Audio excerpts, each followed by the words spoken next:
Hello, friend. I'm Joseph Cornell, founder of Sharing Nature Worldwide. This video series is inspired by my book, Deep Nature Play. Today's topic is connect with nature, connect with yourself, and connect with others through play.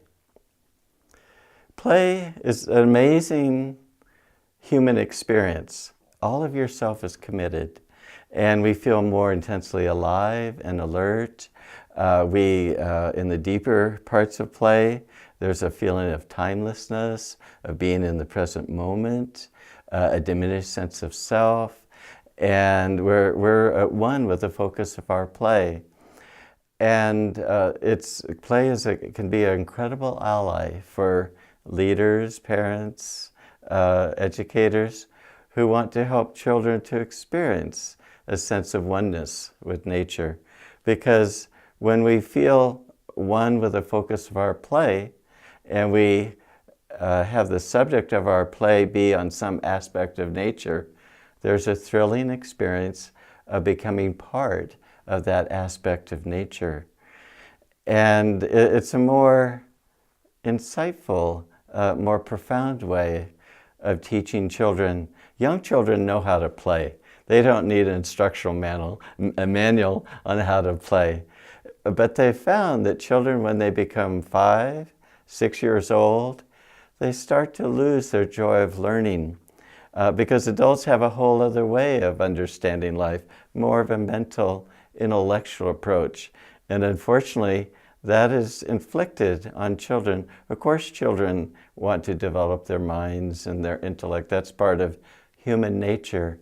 But in a modern society, unfortunately, it's our reasoning, our mental aspect that is often driving our experience. Do you know that Albert Einstein, he discovered all his discoveries through his intuition, and then he used logic as a second step in terms of trying to prove the inspiration that came to him. So with play, how to use play is that, particularly through the sharing nature activities, is that it offers children a challenge, something that's very captivating, and as they play it, they become totally immersed in the experience. And in moments of profound play, you aren't thinking of yourself. You're just in the experience. You're with the tree, or maybe with a bird, or an incredibly looking insect. And that's all that exists for you. Peter Gray, a psychologist, he talks about children in play. And he said that children, they either make up their own rules for play, or they decide on the rules of play. And so they're very committed, much more committed than if something is taught to them. And that's some kind of intellectual concept that we think children should learn. And play is much more inner-directed because it comes from deep within the child or the adult themselves. Actually, we'll be talking in this video series about the whole range of children above 5 and 6 years old, and older children, but also teenagers and adults, because we start to get further and further away from play. And it's very, very important for adults to understand the importance of play for several reasons. One is that we can do better in our professional life. Scientists, they play in their laboratory. Many Nobel-winning scientists, they have used elements of play because they're using their intuition and they're getting out of the logical mind. The logical mind knows what it knows, but then that's as far as their knowledge goes. As Einstein said that imagination goes all the way around the world, and I'm sure he'd say throughout the universe, because the possibilities are unlimited when we're in that spirit of play, because he said that a lot of scientists, they just rearrange knowledge, and we never come up with anything new.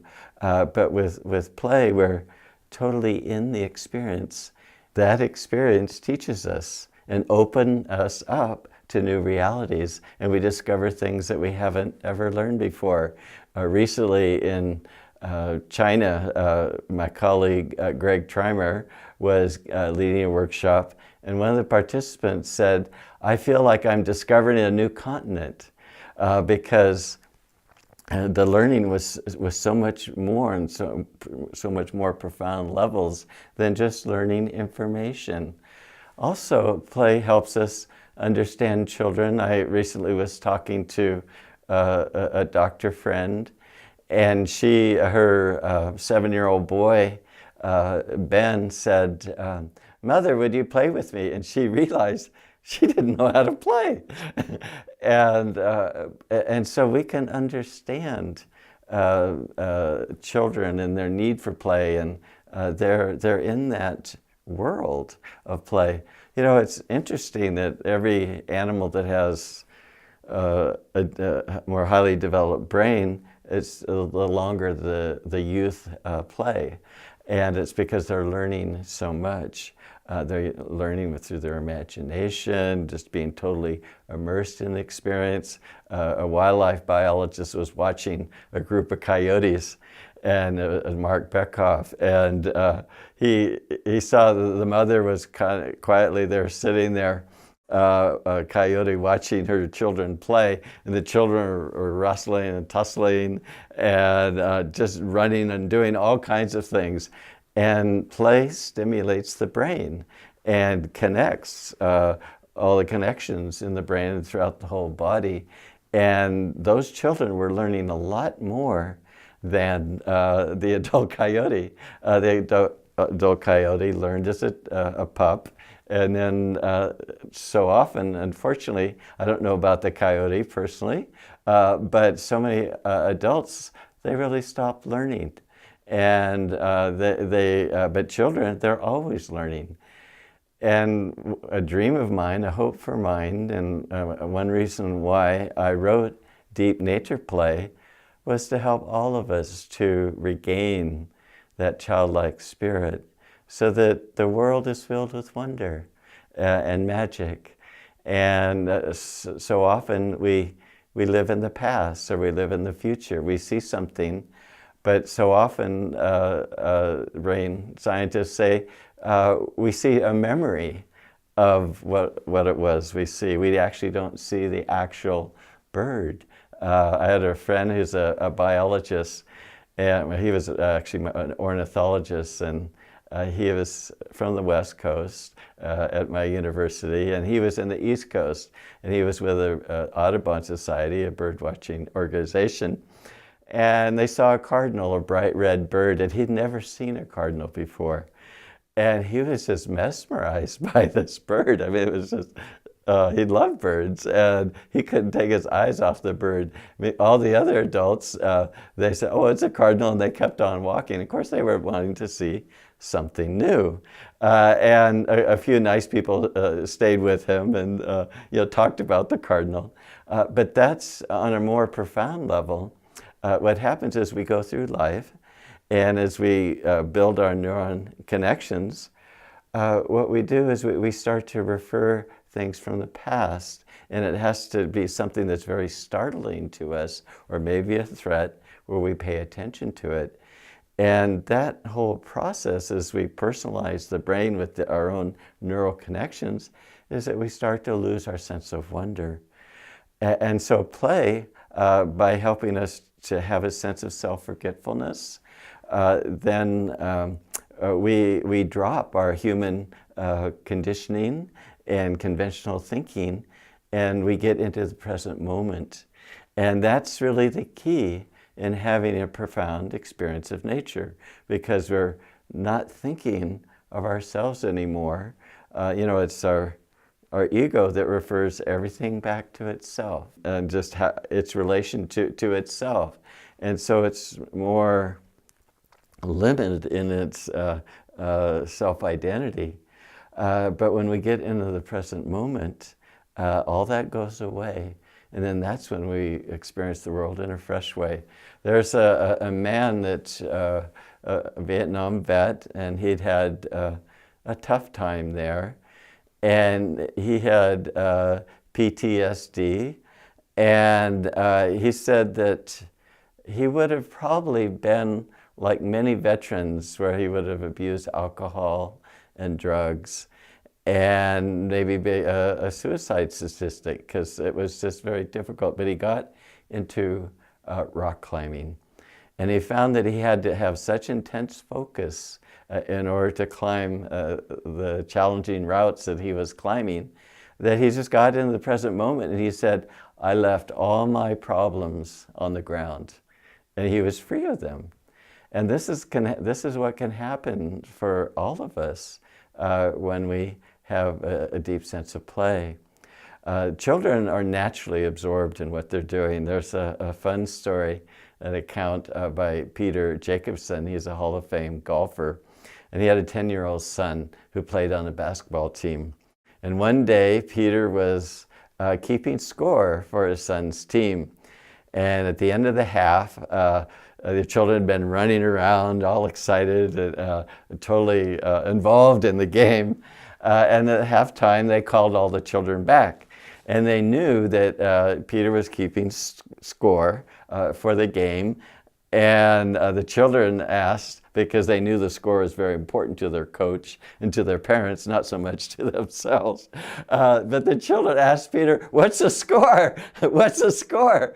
And Peter said, well, what had happened in the game is that his boys' team had 15 baskets and the other team had 2 baskets. So Peter said the score is 30-4. And the children paused for just a split second, and they said, who's ahead? Who's ahead? And because they were just playing, it didn't matter who was ahead. It mattered to the adults and the coach. And it's that being able to be completely immersed in the experience that is really an aspect of high play. And, you know, in education or in life, we do different things, and it expands our awareness of things around us, and we become a larger and a bigger person. And you know, Einstein, he wanted to have the experience first, and then he thought about it and intellectualized about it, and he thought about things beforehand, and then he would open his mind to try to make his discoveries. And of course, you use really both parts of yourself. One of the principles of sharing nature is that to experience first, then talk. It doesn't mean that you don't talk to lead a captivating introduction, to encourage people to do an activity or to feel the potential for a kind of experience. Of course you do, and you give them enough of an understanding so to base their experience and reinforce it and have them to go out.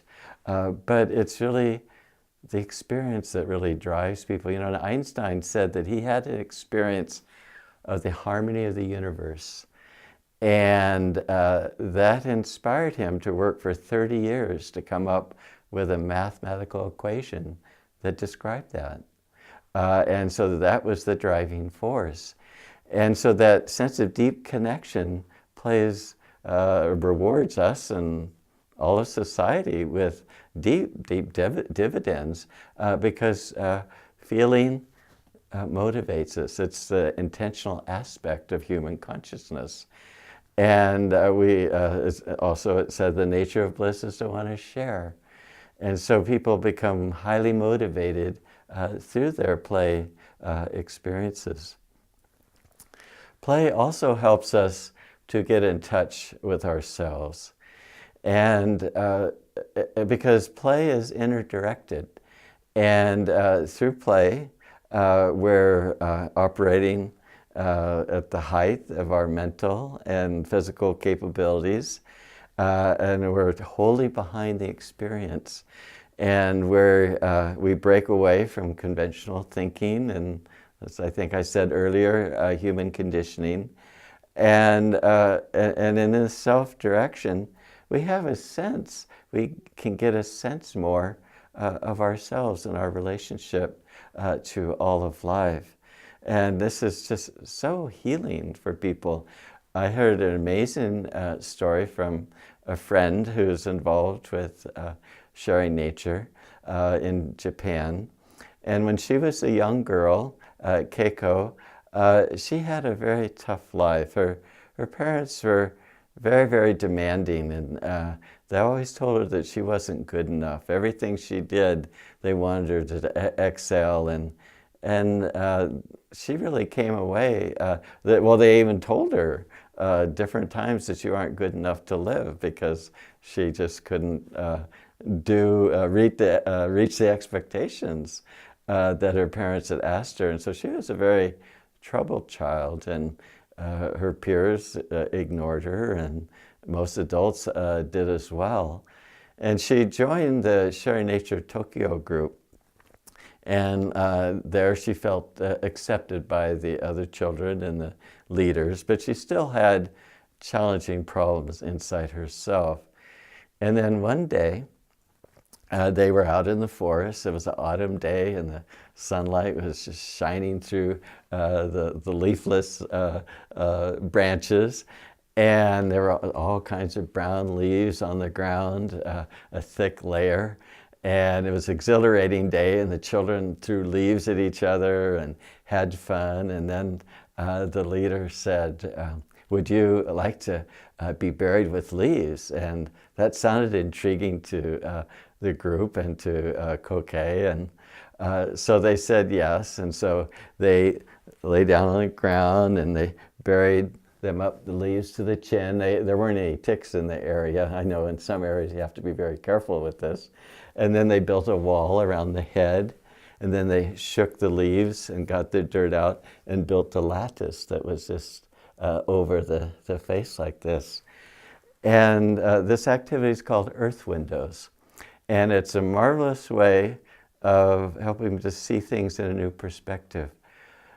Just as an aside, I talked about how rock climbing helped people get into the present moment, and that vet was able to set his problems and leave them on the ground. Well, Sharing Nature uses more of soft elements. It uses just group participation, joyful participation. It uses a change of perspective. It uses imagination, calming, reflective activities, just a variety of ways to help bring people into the present moment. Well, in the Earth Windows activity, you're lying there on the ground like this, looking up.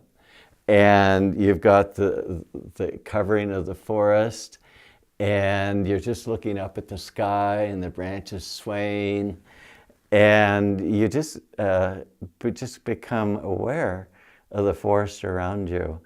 And Kokei said that she could hear the different sounds, and she watched the leaves. Each leaf landing, she could actually hear it land, a little silent crunch around her, and some danced around and swayed and landed on her, and she could hear the sounds of the nearby insect near her ear, but she could hear the sounds throughout the whole forest. And she said that she could hear all the sounds at once coming to her. And where before she said she used to concentrate on one sound and she would block out all the other sounds. But through this experience, somehow, she was able to hear all the sounds at once. And she just felt just completely cared for and protected and loved under the blanket of leaves, looking at with the forest and just a part of the ground. And she also felt a part of the whole forest. And she just sensed that everything was breathing the same air. The air that was in the sky was breathed by the trees, and then the insects and the birds and people of the earth as well. And every sound that she heard was so pristine that it thrilled her. And she just had just an amazing experience, and she just realized that she lived in a beautiful world that had been beautiful all along. And she felt like her life was a precious gift, where before she didn't. And it's because she got really in touch with herself. And as we get in touch with ourselves, we get in touch with everything else around us. The more we become alive, the more all of nature becomes alive. Ralph Waldo Emerson, he said that a beautiful soul always dwells in a beautiful world. And that's true. If we always look at nature outside of ourselves and sort of look at more of the facts, the information of nature, but never feel it deeply within ourselves, then it doesn't really mean anything, and we don't have any kind of relationship. Rudolf Steiner talked about we need to put people in right relationship with knowledge. And one way to do that is learn through the heart. Well, how does one learn through the heart? We all, I think, agree that it's important because we intuitively know that we can understand things in a more profound level that goes beyond the information, the facts of the subject. And there's just a deeper knowing. Well, what happens in learning through the heart is when we have a quiet, internalized experience of nature, it's not emotional. And scientists say that we shouldn't get into use feelings because they bias the results. But when things are a calm feeling, then there's no personal interest in having things be a certain way. We're like a clear mirror that reflects everything around us, and it's more of receiving rather than trying to determine things. And so that calm feeling, what it does is that refined feeling stimulates a natural love in the heart. And we're able to feel things more on a heart level. And so our experience is much, much more profound, and we have a much stronger relationship with that feeling, or with whatever we're feeling. And so it's a way of helping people to have a more nuanced, richer, more profound experience of nature working in this way. And the qualities of play, of diminished sense of self, of timelessness, of being absorbed in the experience, just fit so parallel with the requirements to having a profound experience in nature. There's a famous wilderness guide, and his name is Sigurd Olsen, and he would go in the canoe in the boundaries wilderness area in Wisconsin, an area filled with lakes, and he'd go for a long time, and he was part of forming the Wilderness Society, and a great conservationist. And he talked about when you go out into nature, we have to leave our thoughts and our projects behind because it takes away from the joy of the experience of nature. And so with play, we're just more in the experience. We aren't thinking about it. Peter Gray told the story of a young boy who was playing Superman. And he had a little cape and and he would run around as Superman. And his teacher was so worried because he just lived for being Superman for days on end. But Peter Gray wasn't worried because he said, well, my son isn't trying to jump off buildings. He knows the difference between the role he's playing and actual Superman. But he was just in the experience, and one day he was running along and he skinned his knee, and he didn't cry because Superman doesn't cry. And he had, when children create, as I was saying, when they create their own rules, they're very committed to them and they just can get into the experience. And so how play helps us is that through play, we are more self-integrated because we're leading that play.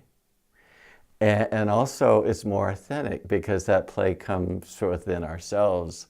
It's not coming from outside of ourselves. You know, it's a very interesting fact that said that wild animals, sometimes you've probably seen them playing in nature. And I was once meditating in the forest and just being quiet. I was being quiet for about 20 minutes or so there. And then these little pine martens, a large weasel that's big enough to catch squirrels in trees, the two young were started playing and fighting, running around in a little forest grove where I sat, and just were having a great time.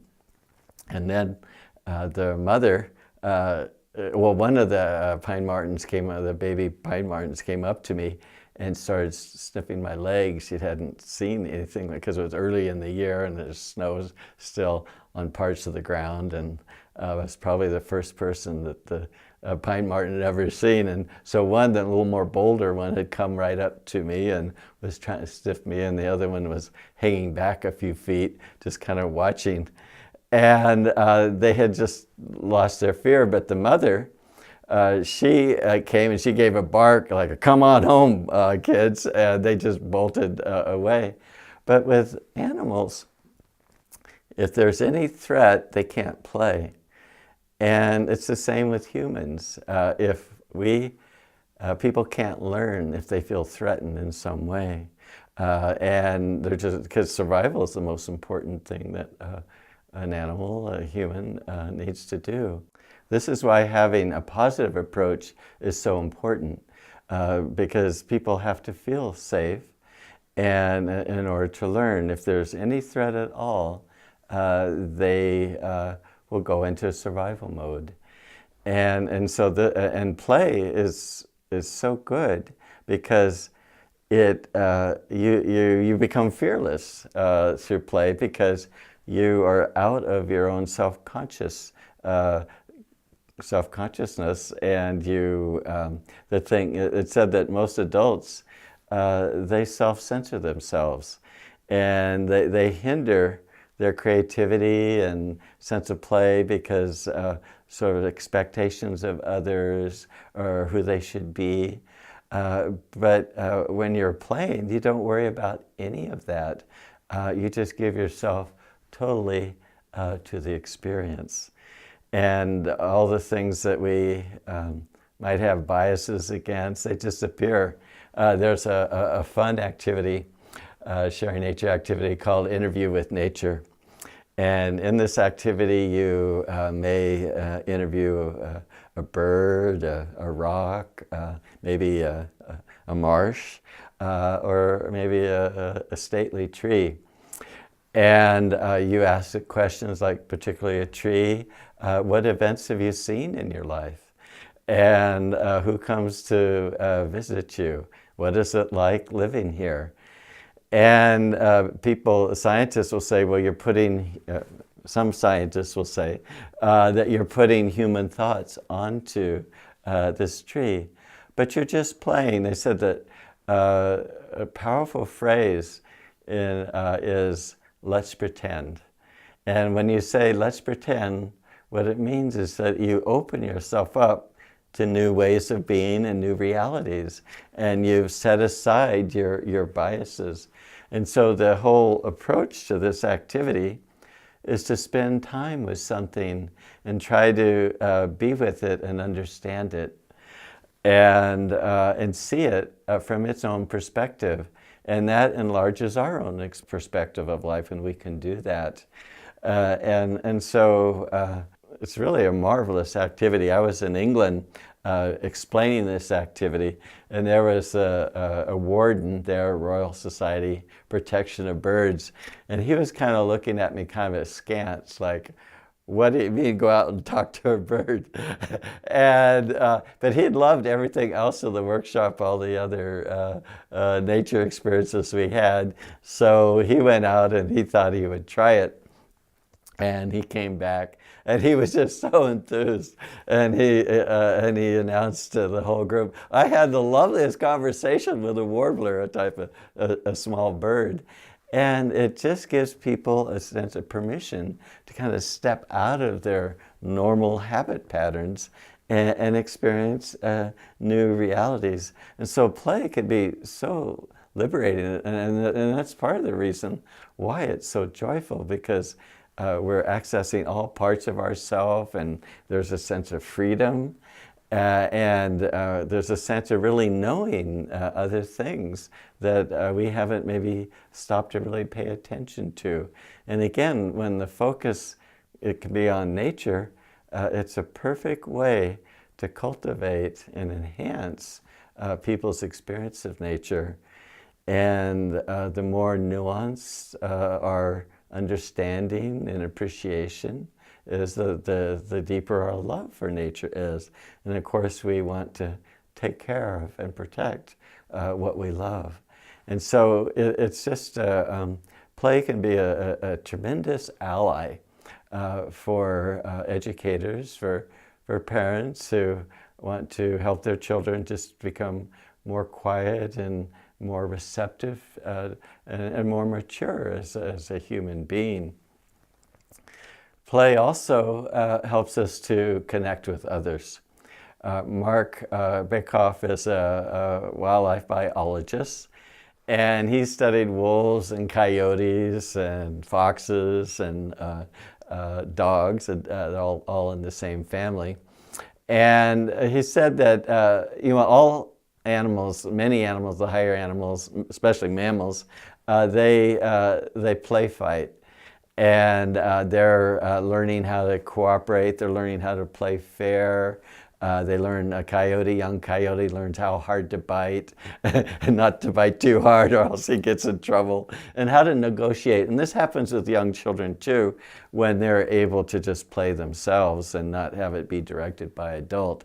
They just have to be able to just work together with their playmates.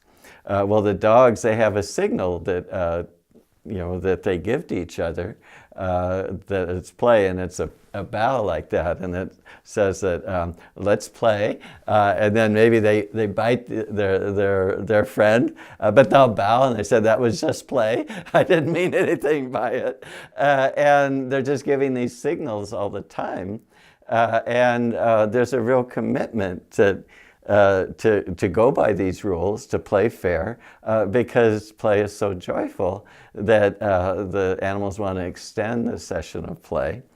And so they abide by the rules. And if you don't abide by the rules, then nobody will play with you. There's a story of a dog approaching two dogs on a beach in San Diego. And this dog was known by the other dogs as not playing fair.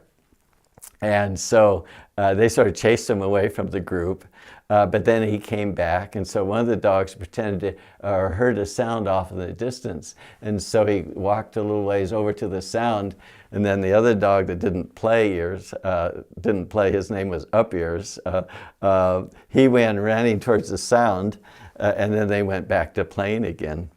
And so in many ways, we aren't that different than the animals. Play, if people are at their best when they play. And they just feel this sense of exhilaration, it's joyful. They say that play is the great equalizer because position of rank and physical size, it doesn't matter. There's a term used that we self-handicap ourselves, or we reverse our roles. And you see that with a human father and his sons, where he'll wrestle with the son and let the son beat him and pin him down on the ground while they're wrestling. And the father is just self-handicapping himself, and the child can go all out and is having a great time, and the father's really feeling joyful about their child and their growing strength and their enthusiasm and their bonding through play. And so people, through play, they create a real nice bond with each other. And then if you're doing collaborative play with adults on a project, you're discovering about things in a new way, and everybody's sort of contributing to that. And there's no sense of, my contribution, your contribution. You're just in the experience, and people are just adding to the experience. And so the whole is much greater than individual parts through play. And so it's, I had an experience in Eastern Germany, right on the Polish border, years ago. I had a group of about 25 German junior high students. And then there were 17 German teachers, and around 17 Scottish teenagers that were, I'm not sure the right word, but had mental challenges, and their intellectual level wasn't the same. And the Scots, they didn't speak German, and the Germans, they didn't speak Scottish English. And I had them all together as a group. Well, we were doing different activities, and one activity is called Journey to the Heart of Nature, where they go out and they sketch their best view, and they might write a acrostic or a vertical poem, choose a word, use the letters of the word to begin each word for each sentence, and all kinds of experiential things. And we were right along a river. And intellectual background, abilities were totally different, different languages, and you would think it wouldn't work, but everybody was having the same experience and had done similar activities. And so there was a lot of pantomime and showing and kind of waving their hands and trying to communicate what each had done, and the barriers were just totally broke between everybody because it was on an experiential level, and all play is experience. And we go through life often trying to define what life is, or use human language to describe something, and we need to, because we want to communicate things. If I talk about a flower in a subalpine valley, and I talk about how it survives, it'd be pretty amazing to somebody else to hear about the life of that flower, and then when they see it, they have all kinds of associations, and it'll mean a lot more to them.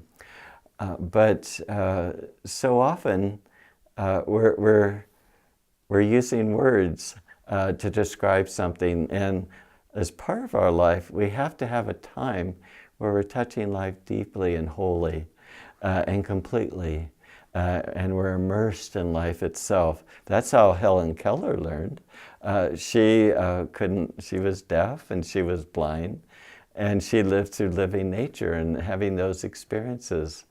And we need to go back to nature in order to really truly develop those feelings of closeness. William Wordsworth, he encouraged us to come forth in the light of nature and let nature be your teacher. And there's one of the best ways of letting nature be the teacher is through immersive play, because you're at one with the focus of your play. And when that focus is on nature, then you have a growing, profound experience and relationship with that aspect of nature.